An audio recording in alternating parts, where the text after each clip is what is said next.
have you approved for a line of credit with us. It's 3.9% for up to $250,000. It only takes a minute or two to apply.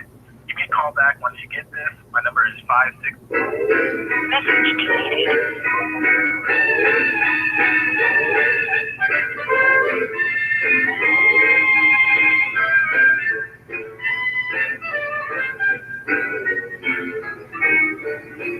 It's 11:59 at Radio Free America, and this is Uncle Sam with music and the truth until dawn.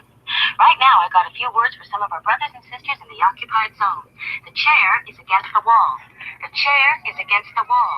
John has a long mustache. John has a long mustache. It's 12 o'clock, Americans, another day closer to victory. And for all of you out there on and behind the lines, this is your song. And welcome everybody to our Daily Gun Show, coming to you live every weeknight at midnight Eastern, and we talk about guns for an hour.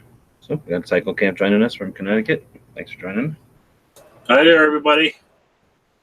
And got a couple other invites out there. We'll see if anybody shows up. But it's Tuesday. On Tuesdays, we usually talk about the Second Amendment and a couple of things going on. So anything on your radar, Cycle Camp?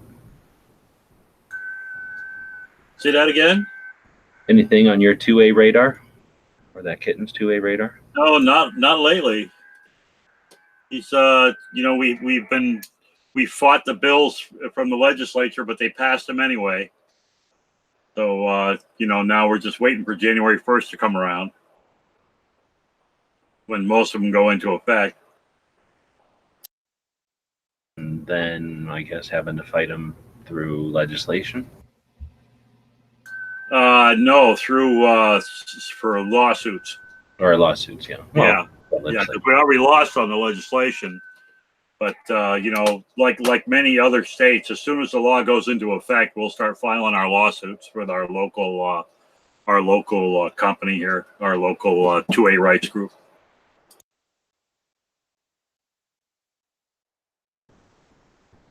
And Honda and Night Strike jump in. We're talking 2A subjects today. And we had a pretty good chat with Sandhills, just ended. He does a 2A Tuesday show, and tonight he had on a couple of instructors talking about situational awareness. Well, we ended up talking a little bit about 2A stuff in there as well. That's cool. What happened on Hit or Miss tonight? We went over the 10 pro Second Amendment laws that were signed into law by the Texas governor today. They got 10 of them today. And, some of them good, some of them a little out there, but overall, strengthening the gun rights in Texas. So do you got like a summary or a list of them somewhere? It was.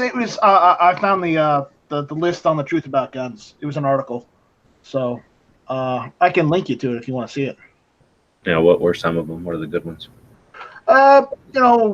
Apparently people were getting around the laws with loopholes, like, with homeowners associations and tenants, landlords were getting around some of the laws to keep Second Amendment people out of their homeowners associations and homes, and out of their apartments and homes as well, because they were putting in leases that you couldn't have guns in the leased houses. And Texas just went and said, no, you can't do that to Second Amendment owners. You can't do that to gun owners. So, I'm looking at it right here. It's saying that the new law prohibits landlords and builders and owners from prohibiting the storage and possession of firearms or ammunition under certain circumstances. Yeah. So, yeah, I mean, it's the same way in Colorado. Like, you can get an apartment, sure, but part of signing the lease says you cannot have a gun on the premises. And I always just ignored that. You know what I mean? Yeah. So, some good stuff there. What was another one? Also, incentives for establishments that choose not to post the 30-06 and 30-07 signs on their establishments. So, incentives, for establishments that do that, that don't post the signs, not posting the signs, but not posting the signs. as well as some other things like providing a legal defense for license to carry holders who unknowingly enter establishments with 30-6 or 30-7 signs, as long as they promptly leave when verbally informed of the policy. Because I guess some law enforcement agencies were just arresting those people and moving on. So some good stuff. Some stuff that don't know why you needed a law for it, but apparently people were trying to abuse the law to go after Second Amendment people. So, Yeah, well, here, I'll post it in the side chat. It's an article on, you won't like the source, but it does show the laws. There. Got House Bill 121, 302, 1143, 1177, 1791, 2363, 3231, and so on and so on. I posted the Truth About Guns article, which is they did a quick summary of each of them. Okay, good. Use that one. Don't use the one I used.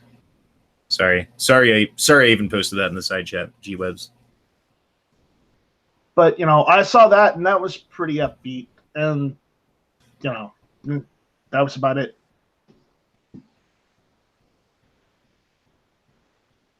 Well, I really like the law, giving them the grace to say, okay, if you get caught, just leave. Because in Connecticut, while the signs have the force of law, they only have the force of law if you refuse to leave. Then it's criminal trespass.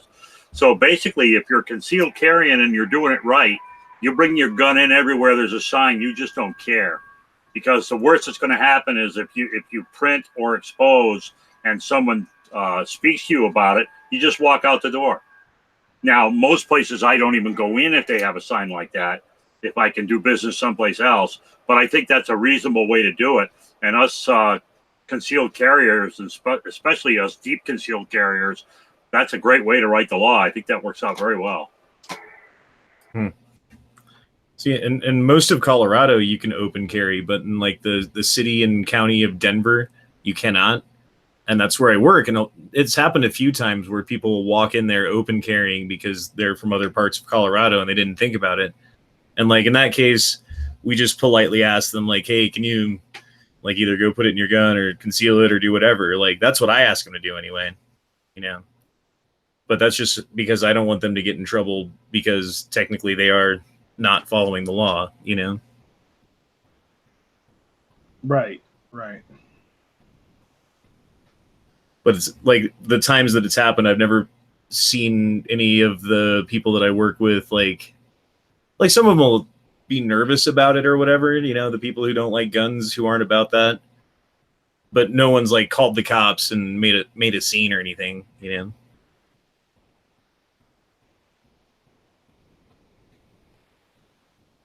Yeah, I'm very lucky. I've never been swatted, even if I was doing an open carry for a Second Amendment day, which I don't do that often because typically, I don't know what it is, but 2A days typically come on days where I'm just like never leaving the house.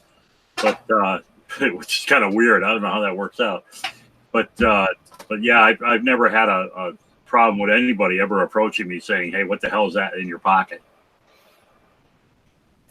I mean, sometimes I'll run to the store with, just a gun on my hip because you can, and not necessarily for like a certain day, and maybe I should do it for Every Second Matters. That's a good idea, make a video kind of thing.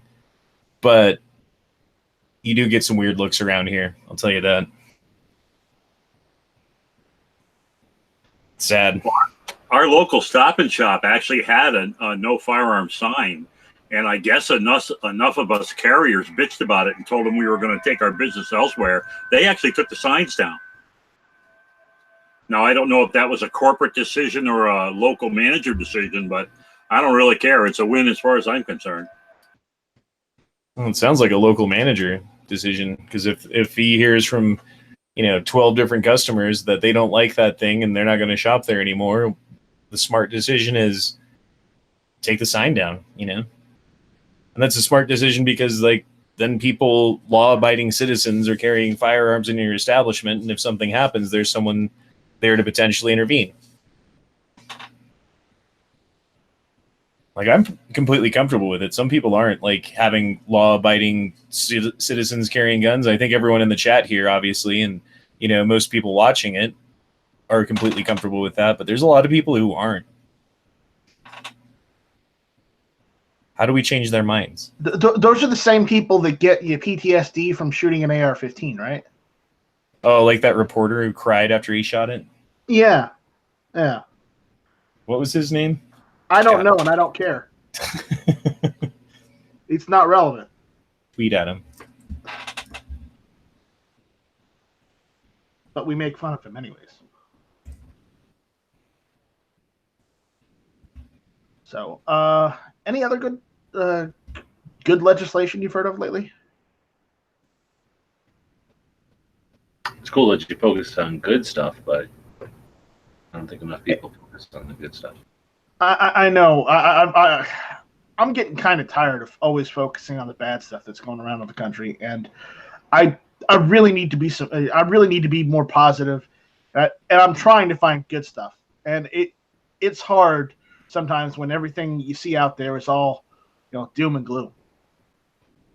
Yeah, unfortunately, the good stuff is a much shorter list.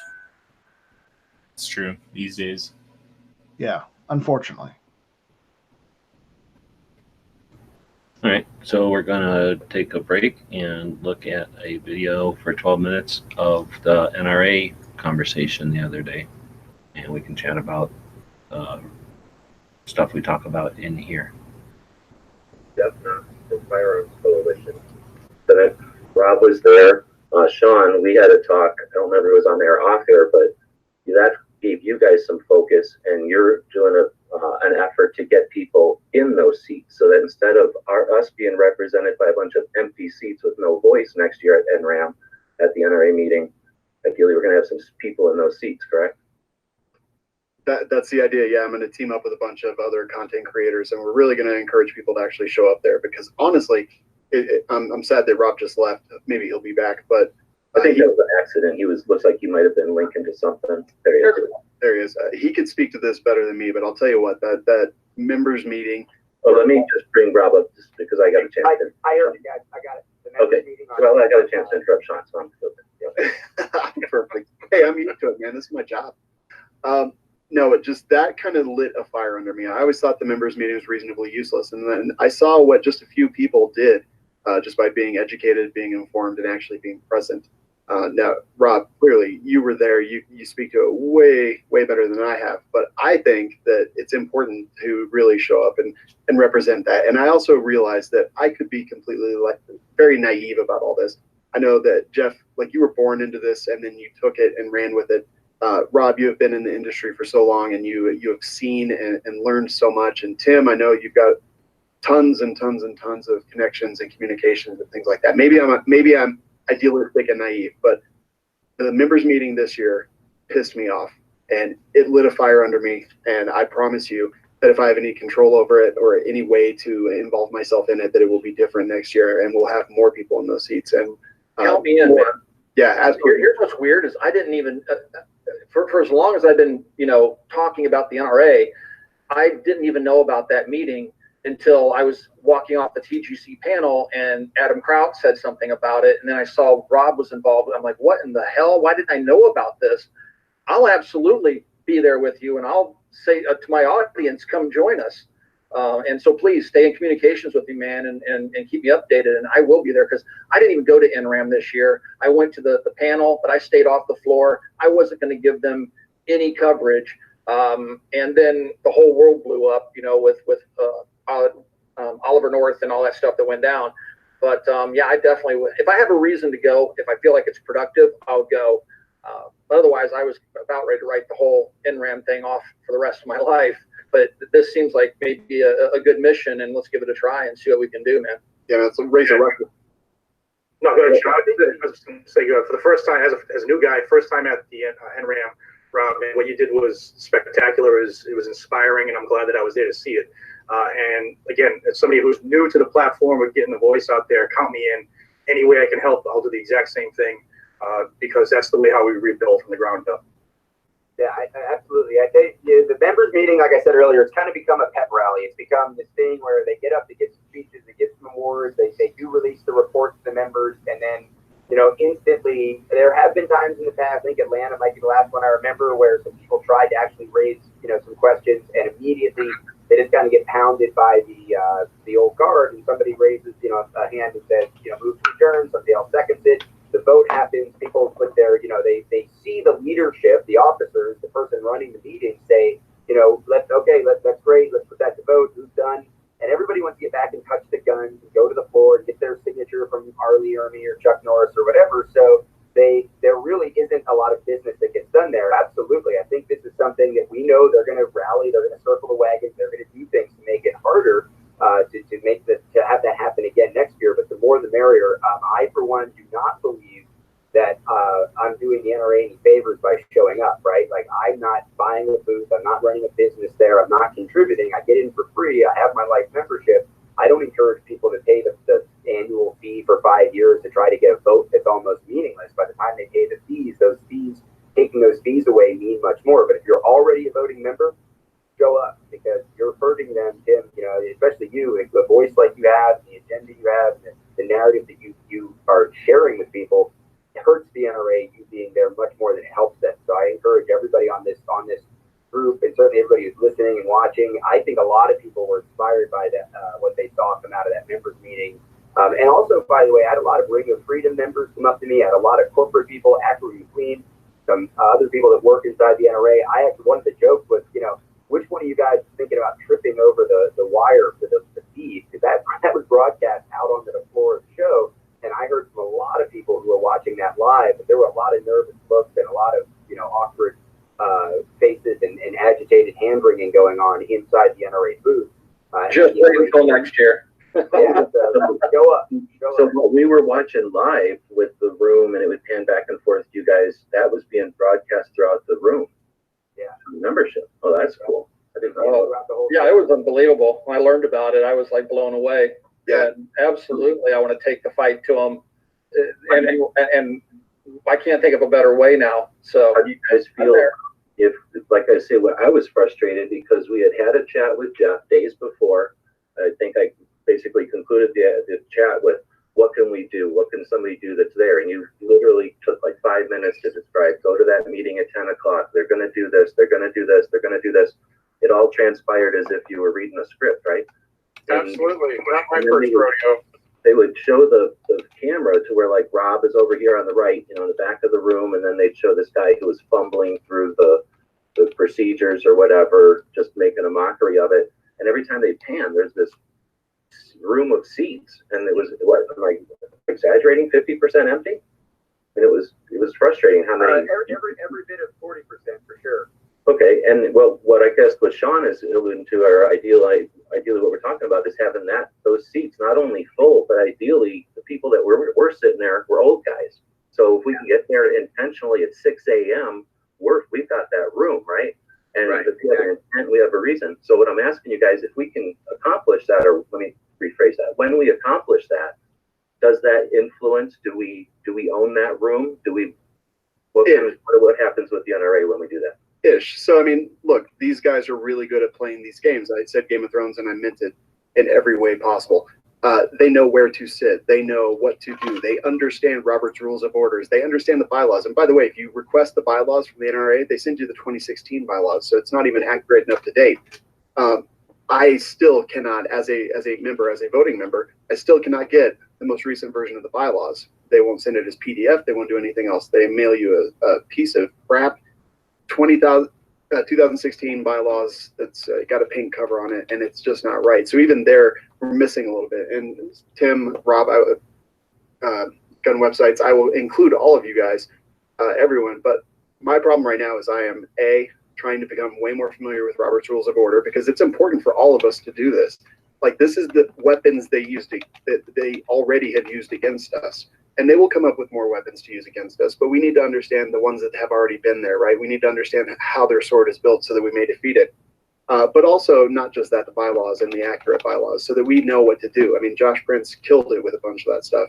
He is the one that got that extended and made sure that the resolution was actually read. So we have to show up, but we have to show up and we have to be mentally ready, and we have to be ready to play their game and to beat them at their own game. And that is such an astronomically difficult and epic thing that I just said, because they've been doing it for decades. And, you know, here I am just trying to get into it a little bit in my 40s.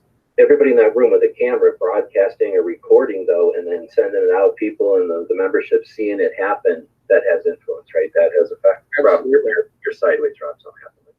Sorry about that. I think you know, we need to collectively probably have an offline conversation, do regular strategy sessions, especially leading up to the next NRAM, so we can approach our audience and audiences and you know, maximize the effect.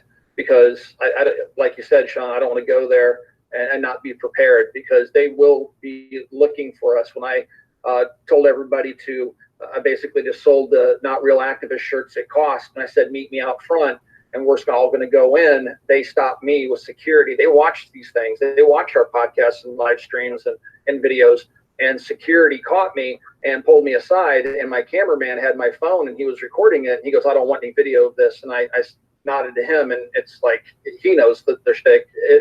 Don't turn the camera off for anything, right? He's not going to abide by that. So he pretended like he wasn't recording, but he held it down by side and recorded the conversation.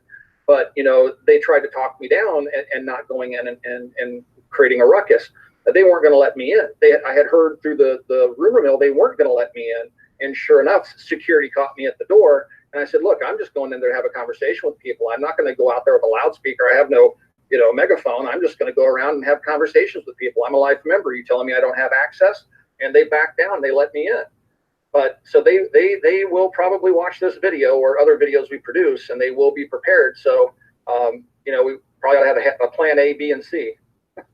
Yeah. Well, one of the things about it too is knowing Robert's Rules of Orders is important, and anybody who wants to dig into that and get familiar with them, yes, that's helpful. But the average Joe doesn't need to know that. We have visible, recognizable presences. We know who each other are, and most of our folks know who we are. And as long as they come into it knowing who they're watching and seeing that Adam Kraut or Rob Pincus stands up and says, hey, wait a minute, why aren't we doing this? Or why are you trying to keep us from doing that? And they all know that that's when they're supposed to say, yeah, why, harump. That's what really matters.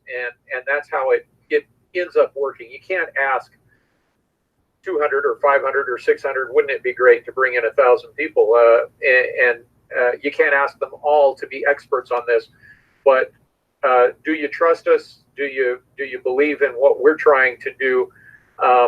Join us and participate and help us out. And that's how you do it. This is a portion of a 2-hour conversation. All right, so that was just one that went live, I guess, today. But got some comments on it. Let's see what we got for comments. People complaining about the NRA. Yeah, pretty much a bunch of people in there bitching about the NRA, and then I challenged them what they're going to do anything about it, and then they just said I'm not sending any more money to them. So I don't know if that's going into deaf ears or not. But then Ghost had a chat earlier today. I don't know how many people watched Ghost chat. His 2A chat, or his Tuesday chat today was about SaveThe2A.org. Anybody see this one? I've been working I today. did not get a chance. So SaveThe2A is a guy from Colorado, right? And basically sick of the NRA's business. So came up with 5 goals to change the NRA. So securing the Second Amendment by securing the NRA. Coalition of Second Amendment supporters working to strengthen the NRA from the inside. We are NRA members, prospective members, and former members with grave concerns about the recent reports of gross mismanagement and the slow response from NRA leadership. In order to remain relevant, effective, and strong, the NRA needs drastic reforms. Given the leader's apparent aversion to change, the rank and file members must speak up and be heard to keep the NRA from fading into obscurity. We will do whatever it takes to save the Second Amendment by saving the NRA from itself.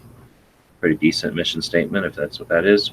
And then they've got these 5 points. So their website is basically laid out with this homepage, more info about who they are and some FAQs. which take a look at those if you want. And then I guess some more in depth about why they believe this is a avenue to take, and then their 5 goals, and then some petition or some actions you can take. So the goals are that are seen down here, I think. Scroll out, mouse to work. You got a smaller board, term limits for the board, requiring attendance for the board, membership engagement. So engaging the membership, which is basically after listening to Ghost Chat, the critical point here, the real goal. And then creating a 2A focus, or going back to a more exclusive 2A focus. I don't know if it's ever going back, but getting a 2A focus for the NRA. So without anybody seeing that chat, I don't know if people that are out there watching or participating, if they've seen Ghost Chat. What do you guys think? It's really cool. They're the guys from Colorado, or the person who did it is from Colorado. I haven't even heard about this before. I guess it only went live yesterday, so it's not something that you've missed necessarily. Yeah, this is somebody that worked with the recalls. I forget his name. I was on Ghost Chat. It wasn't the guy who stood in front of the NRA and was like, "It's not my first rodeo, but I know a rodeo when I see one," or whatever he said. He was from Colorado too. I don't think so. Ghost introduces him here in a second. Pete Wood and ask some questions. So all of your content creators that you guys like to watch and listen to, where you're from, we can't see what going. So apparently the chat was earlier, Colorado. Sure. To save the second, do the same thing again. I think it'll be huge. It'll be huge. Is it just like Ghost and Clover on this chat? It's like if they actually use the links and join us. Always. Our special guest tonight is man. He's a Second Amendment patriot. He's from Colorado, and he's done some really great work in Colorado recently to fight off some attacks of some anti-gun legislation. But he's also started up a campaign that he's got Rob Pincus and some other people that you guys know that are involved in the leadership of it. But Anthony Garcia with Save the 2A. Anthony Garcia. That name ring a bell? No, but I'm looking him up right now. And I'm gonna try to get in contact with him, man. This is cool. I like it when people in my area are doing something, because I feel like a lot of the time, like, if someone's doing something across the country, I would like to help, but there's no physical way that I can, like, short of going broke, traveling around.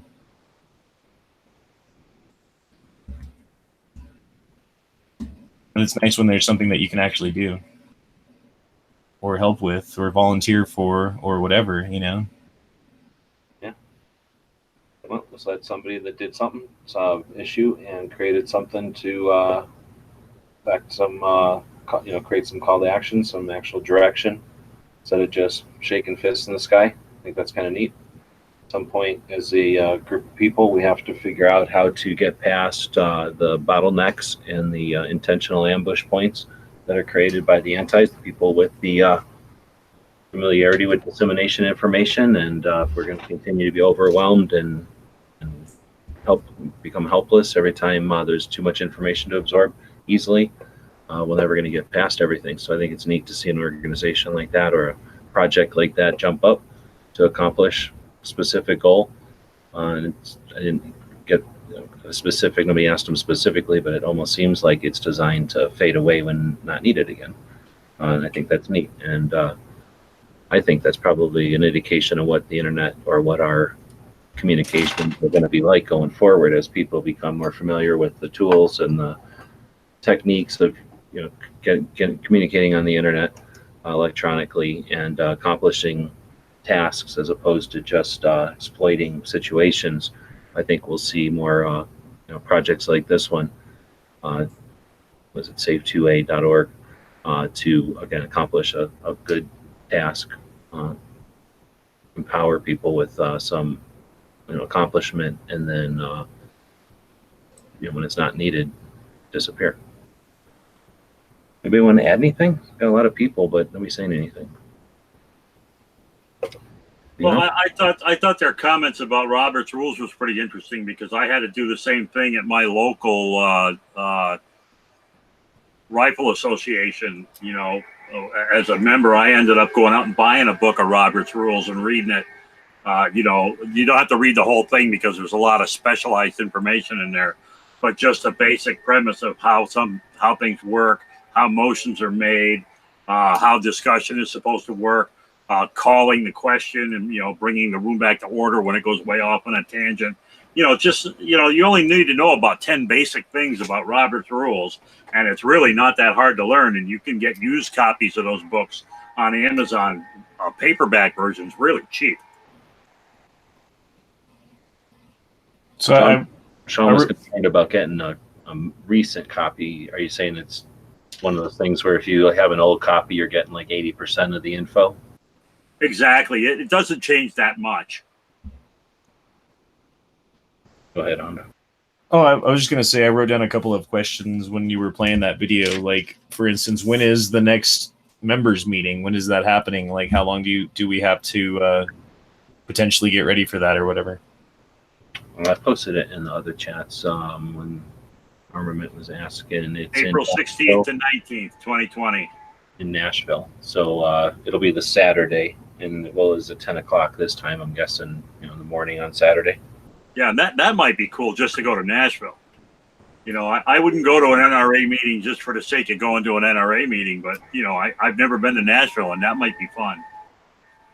All right, and then another question is, I'm not a lifetime member of the NRA. I've been a temporary member or whatever, but I never donated the amount to be a full life member. You don't have to be a life member to vote. You just have to be a member for, I think it's either 5 or 7 years running.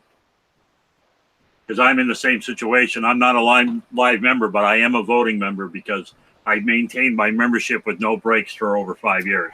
Yeah, it's 5 years, so it's consecutive 5. So you can, like Cycle just said. So if you started today, you still wouldn't be able to go to the one in 2020 is what I'm asking, I guess.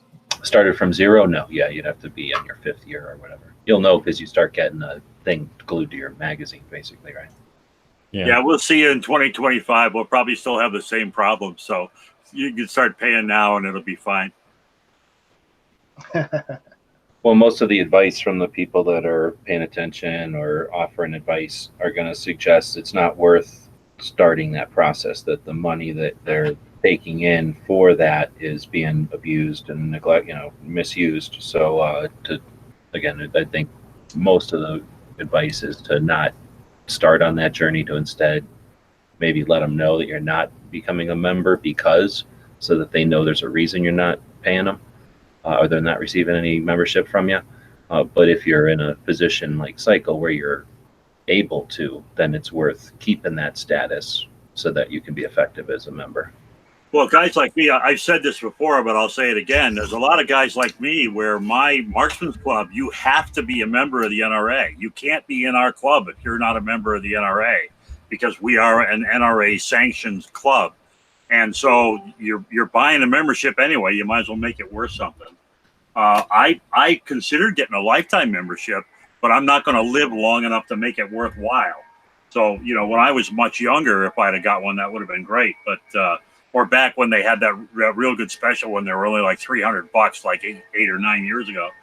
But yeah, I think there are probably a lot of people in the same situation I am where they have to be a member of the NRA because of the organizations that they're part of. And if you're going to have to be a member anyway, man, put that membership to good use. And when you hit your 5 years mark, pay attention. I mean, I know a lot of guys probably just throw those magazines out and stuff, but I'll tell you what, I rip the voting materials out of them. I go over with a fine-tooth comb before I send them in. I mean, I guess for me, it's not really worth it at this point to start giving them money so that maybe I could at some point in the future show up to a meeting when, who knows in the future. So I guess what would be the more effective use of that money? Would it be to give to organizations like Save the 2A? Because they do have a donation button. Well, me, I'd go to GOA, but Save the 2A is kind of a new one as far as I'm concerned. But the GOA folks can always use $1.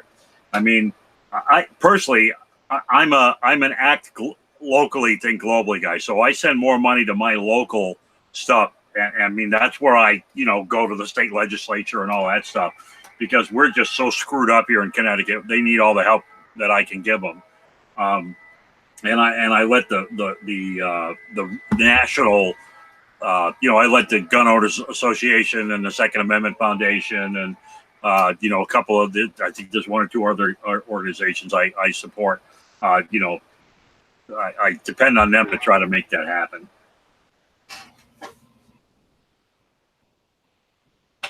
I also, what was the guy's name? Like, okay, so during the NRA meeting, the members meeting, when that all was going on, who was the guy with the gavel? Does anyone know, like, what was his position? How did he get to the point where he could be like, I'm in charge of this meeting, Like, who gave him the gavel? They knew his name. People referred to him by name, but he was just some guy who's in the infrastructure of the NRA, and it seems as though they put somebody in there who is completely unexperienced, and I'm assuming intentionally, because they had to be aware that there was so many petitions to remove Wayne LaPierre that they already had, like, in their whatever you call, like, what do they call the script, to tell people that all of them were being introduced. Well, it's just the agenda for the meeting. They were in the agenda for the meeting. I'm just saying it was there were so many of them that they created, that they even put in the agenda that they're only going to vote on the one to represent all of the concerns. So they knew that was a massive concern, and they knew that this is a meeting that could potentially have, like, greater meaning than just a typical meeting, year after year. Significance, I guess, is what I'm looking for. And it makes no sense at all, except for to intentionally make the procedure complex and awkward. Like, that was a deliberate move, because whoever it was that was sitting next to the guy feeding him all the appropriate stuff to say so that he didn't have to fumble as much as he even did. The weasel guy. Why didn't that guy just take the mic to make it more efficient? That guy should have just taken the mic and done it, right? Like, is there some rule that, like, hey, some dumbass has to take the mic at our national meeting? Like, he has to learn the ropes at a national meeting at a significant time? Like, that was a completely deliberate thing, right? There's no way that was like, oh, we accidentally forgot to bring, or like, this guy couldn't stand up, and there was just no excuse for that. I think that was completely deliberate, in a way to maybe create a potential for an excuse if there was something happened that they didn't like. Go back and say, oh, this guy didn't know what he was saying. He accidentally said this, and that doesn't count now. Well, this is a good example of knowing Robert's rules. If 15 different people submit a resolution that they want to be voted on, it's actually the leadership cannot roll them together. That's not legal in Robert's rules. What they can do is they can make a motion that they be allowed to do so, and if the membership votes and agrees with them, then they can do it. But for them to just do it up front, that actually violates the rules of Robert's orders. I don't care if you've got 100 different ones that are essentially the same. If the membership doesn't allow you to combine them, you must go through them one at a time. So, and I guess that leads to the question that I was going to ask was, so let's say you, like, got all the ducks in a row, you get the people in the thing, you get the petition or whatever you need to do to get the vote. What is the end game? What is the goal of which you're trying to accomplish? I guess it's a little unclear to me. I mean, I guess the ultimate goal would be to, like, replace, like, what the 2A thing's talking about, like, reduce the number of people, like, make them accountable for showing up for meetings and stuff like that, like, all that stuff. But I guess define it a little bit more clearly, if, I don't know, for me. Sorry. Yeah, modifying that's either going to be part of the charter or part of the I can't remember what it's called, but it's like the operating guide for your particular association or whatever, whatever this thing means. And there are certain things that the board can change, and there are certain things that only the members can change. But usually it's kind of like the Constitution. You have to have, like, a constitutional question that gets voted on. like an amendment. So bylaws, that's the word I'm looking for. So a lot of those things are in bylaws. Some of them are just operating things. So to give you an example, how often people get voted in office in my gun club is part of the bylaws. And the bylaw says people get voted in every year. The board cannot change that. The board cannot say, we're just going to change that to 2 years. Screw you guys. The board can propose a change, but the membership has to agree to it. They have to vote it in.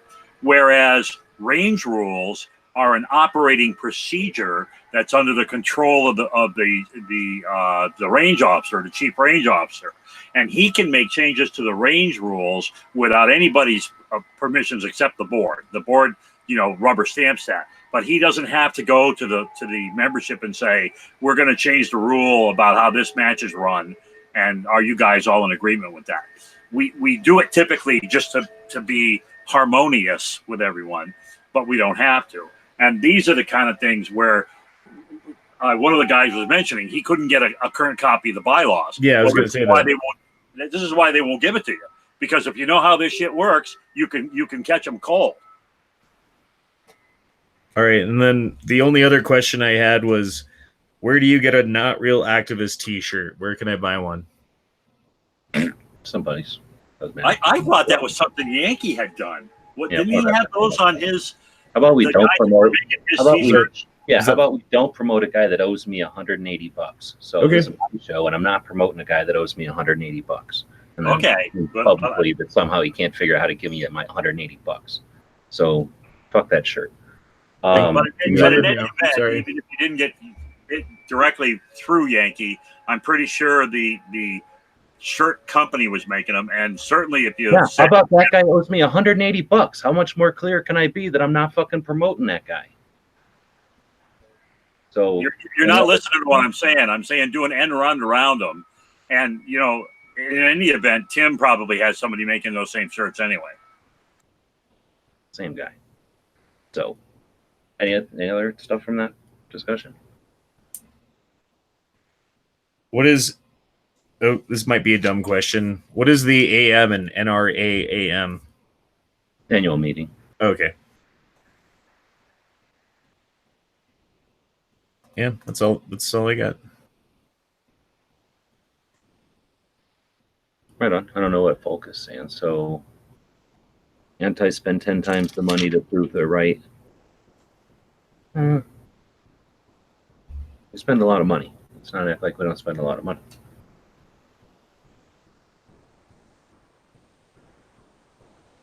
Who spends more money, antis or pro-gun people? Oh, antis spend way more money because they've got those deep, deep pockets of all those goddamn billionaires. Why are all the billionaires so against guns? I don't get it. Because they're anti-American. Because they support the Democratic Party, because all the millionaires' friends are in the Democratic Party, and they don't want to be the odd man out. They don't want to be that, well, you horrible knuckle dragging Trump voter, go away, get out of our club, and don't ever bring your boat around here again. Because they obviously don't care. I mean, when you've got that kind of money, what the hell do you care? You got all the armed guards and shit you want. Whether other people have that or not shouldn't be your concern at all. Yeah, what's that guy's Bloomberg? He keeps going around and like he's throwing money at all of those things nationwide on an individual basis. I just don't know what his motivation is. I mean, I guess when you have that much money, you just don't give a crap. If you want to do something, you're going to do it. No one can stop you, and that's not But at the same time, why? I don't get it. Well, these are basic questions you got to ask yourself. Why are businesses people? How can a business be a person? Yeah, you can't incarcerate a business. But the government says a business is a person, and that's how all that frickin' contribution reform happened. I'd love to see someone execute a business. Yeah, capital punishment. That doesn't really work. Yeah. So, from your recollection of the recent news, how much did NRA lose with the marketing company? Wait, say that again? How much did NRA lose with this whole, like, what's the name of that company? Ackerman something? Ackerman McQueen. Oh, in the lawsuit that they're going back and forth with? Right. Jeez. That's a lot of money, definitely. I mean, because there was like the breach of contract thing that they basically had to go through, which was a set amount of money. But then you also have to pay all the lawyers to go back and forth and file their motions and do their things. So who knows where it's at? I'm sure it's millions and millions of dollars, if not more than just single millions, like tens of millions. So I'm just saying in Google, how much does the NRA make? What's the NRA budget? Unprecedented spending drop, blah, blah, blah. Budget from 412 million in 2016 to 330 million last year. The NRA political spending ballooned in 16. So, I mean, does that seem correct? Yeah, 25%. Who cares? Okay, so we're 400 million. That's chicken shit money. I mean, that's the whole thing. Well, okay, but hold on. If you're saying it's chicken shit money, it's $412 million. If that's anywhere near correct, Bloomberg is set to put 50 million into guns. So we're suggesting that the antis are spending more money. That's one guy putting $50 million in. This is just one program. I understand. This is one guy, and he's one of the richest human beings. So he has a lot more than $50 million. I'm just saying the NRA is sitting in a budget of 412 million. They're a player. Gun Owners of America has how many members? I'm a member. Right. Oh, how many members? I think it's 5 million. Well, they say according to the Wikipedia, which however correct that might be, is 2 million members. And if it says the animal membership is $30, is that $60 million right there? So is Gun Owners of America dealing with, from the accumulated 2 million members, dealing with an approximate amount that Bloomberg's throwing around in 2014? Yeah, they could fight one initiative. I'd like to see somebody like a John Lott or somebody who has a focus on the big picture of money, put this into some, what are those called, like infographics or something, to give us some perspective of how much the antis, because you're right, this isn't the extent of all, maybe more interesting than that, but yeah, but this is not the only thing they're spending for sure, but this is, again, to kind of show some scale. He's only so big, even though he is one of the richest humans, and they rely on that. I think that's a weakness. Go ahead. My point is that $50 million was what he spent on one little part of one campaign. That doesn't represent what he throws around across all the different states and the money that he donates to all the different anti-gun groups. Yeah, that was in 1 year, though. And that's in 1 year. Again, I'm just trying to put it in perspective realistically, because if we're going to sit here and go, there's no point, blah, blah, like the antis are winning. Well, they're the ones telling us that they're winning. I'm not taking their word for it. Is all I'm saying. Well, I mean, I saw a statistic a couple of months ago. They were talking about lobbyists and how much lobbying costs. And the NRA, everybody says, oh, the NRA owns Congress. But the abortion rights movement spends 10 times what the NRA spends. Yeah, that's a subject we shouldn't get into. But yeah, I mean, that's what Bloomberg spent a year in 2014, was it? I wonder what he spent in 2016 when like all that crazy stuff was going on, and like during the election year, versus what he's spending right now getting all of these things done. Like what's the current spending, monthly, let's say, in 2019?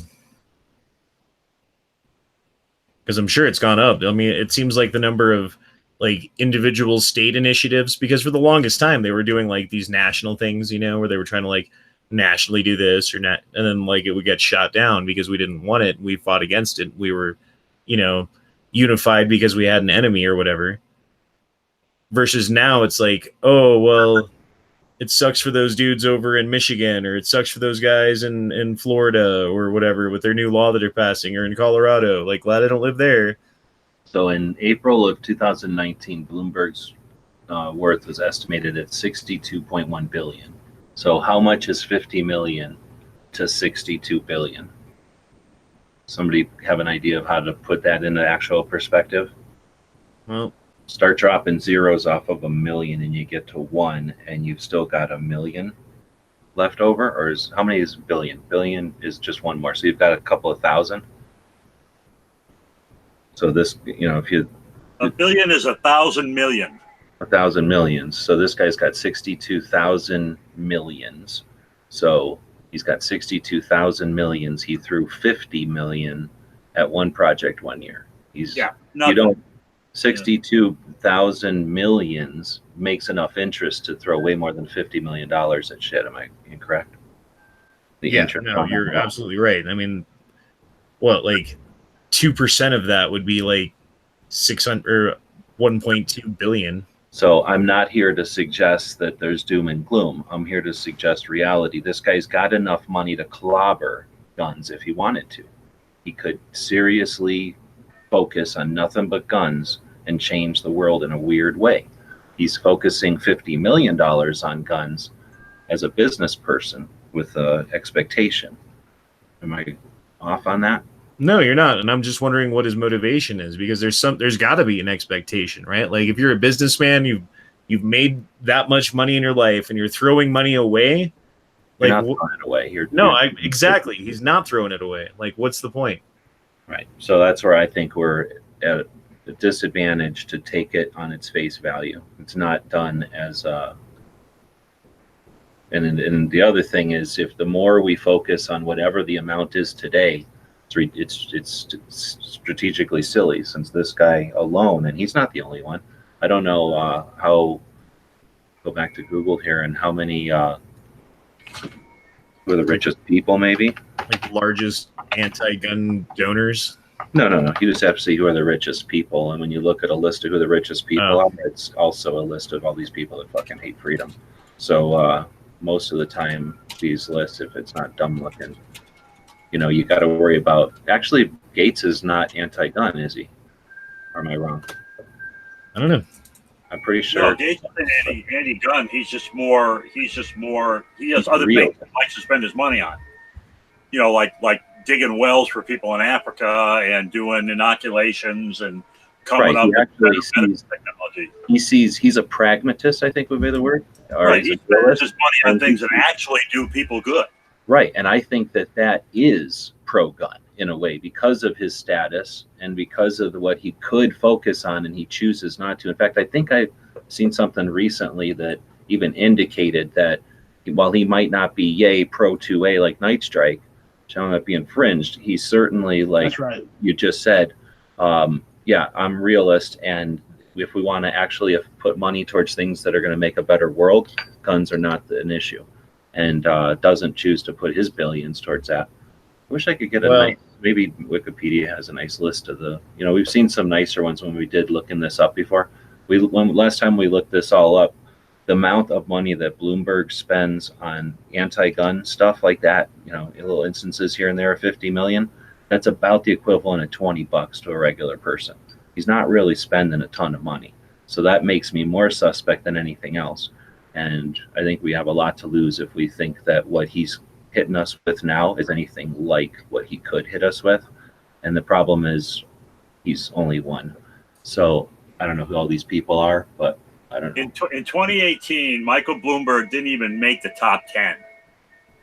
In 2018, he was number 12, and he was worth $53.4 billion in 2018. And these are international, but still. Right, international.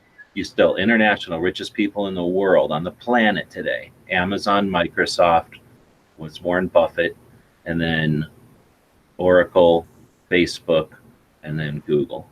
So pretty neat. And then that's what we're dealing with here. We're playing on the platforms that made the richest people in the world, right? I don't know what this one is from France. Probably isn't going to influence us, we hope. Maybe they got other countries to fiddle with, those three. But all these other three, they got interest in worrying about our country. So I think we are better off to work with amongst ourselves and to empower each other and to get with gun shops and to get with organizations and to be strong, because Amazon, Microsoft, Facebook, Google, Oracle, I don't think cares, but who knows with this guy? If they decide to be crazy anti-gun and limit, then we need to be strong individually. And it's just a prepper mindset anyway, right? Like to not just sit back and assume that if Trump would have been like pro-gun or something, he would have been running around challenging the whole concept of the bump stocks. Hey, no one ever proved that those things were used. I haven't found anybody that agrees that those things are effective. Those are just a piece of plastic, and under the Obama administration they were looked into and determined to be legal, so leave them alone. Like, these people never did nothing to you. If he would have been like that, what would we be? How complacent would we possibly? Look how lack of motivated we are now. How complacent will we be if he was on our side? So if we're bitching about this one guy, Bloomberg, and his 50 million, which is chump change to these people, literally chump change to these people, what stops him? I think it has to be, or what motivates him, I think, is he feels some sort of, he's getting something from it. So if we get empowered to where he doesn't get the response he's looking for, he can go somewhere else. He already went to like Big Gulps or whatever the hell he went after, right? And like salt and food, like he has all kinds of things he could complain about. But we got a motivated, organized group over here. I suspect he's just poking around, and he knows that we're an effective adversary. Well, 50 million might not be much to them, but it is to like the rest of the world. And when you throw $50 million against something that we care about, it tends to, pay for other people on the other side to protest. Not that many of them have jobs anyway, but it makes their numbers look a lot bigger than they are. Whereas if we're to get together, there's a lot of sacrifices that need to get made that can't always be made. And I understand that. But at the same time, like, we got to make those sacrifices. We got to get up off our butts. We got to understand that, this is important. And if we don't do something about it now, our children are going to regret the circumstances that they find themselves in. And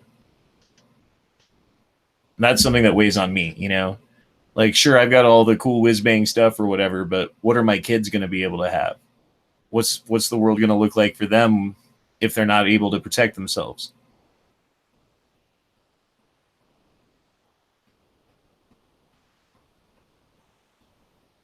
Oh, in the side chat there, I put the Forbes magazine list of people who, billionaires who back gun control.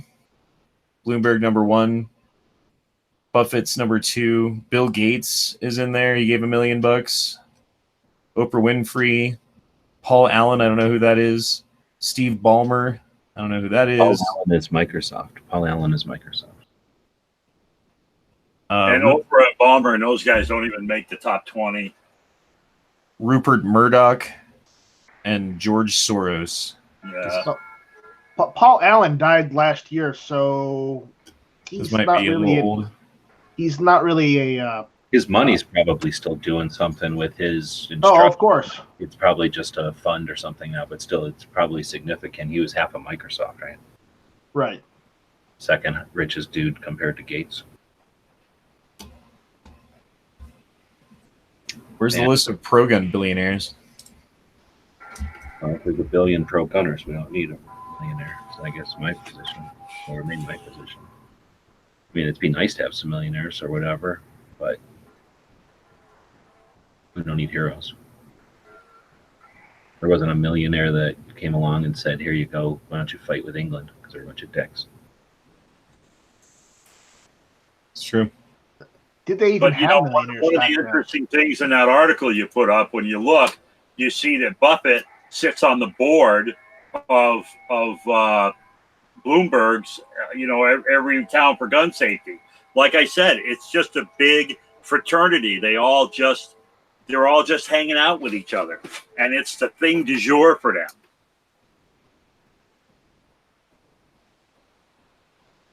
if it was like the Communist Club, in a way it is, right? But if it was the Communist Club and it was like, hey, I'm giving 50 million bucks a year to the Communist Club, and then he goes to his fancy place and his friends are like, oh snap, you give money to the Communist Club, I'm gonna start doing that too. And then they figure out that being a member of the Communist Club is a big dumbass decision and everybody hates you because they hate communists or whatever.